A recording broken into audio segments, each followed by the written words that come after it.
পিছন থেকে এক সাহাবা বললেন, আল্লাহুম্মা রাব্বানা ওয়া লাকাল হামদ হামদান কাসীরান তাইয়িবান মুবারাকান ফীহ। সালাম ফিরানোর পর আল্লাহ নবী বললেন, সব সাহাবারা কমায়া বলছে, বাড়ায়া কে বলছে তাড়াতাড়ি কও। যিনি বাড়ায়া বলছো তিনি বলো। এই জায়গায় একটা হাদিস মনে রাখবেন, আল্লাহ নবীকে সাহাবারা বলছে, হুজুর আপনি কি আম করে দেখেন। মনে মনে মনে মন দিয়ে শোনেন।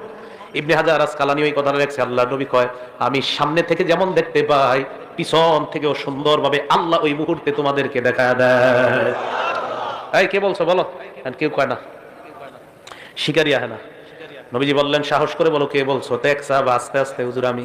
নবীজি কয়, তুমি বলছো? কয় হ্যাঁ। কয় সাহস করে বলে ফেলো। কয় জি হুজুর আমি বলছি।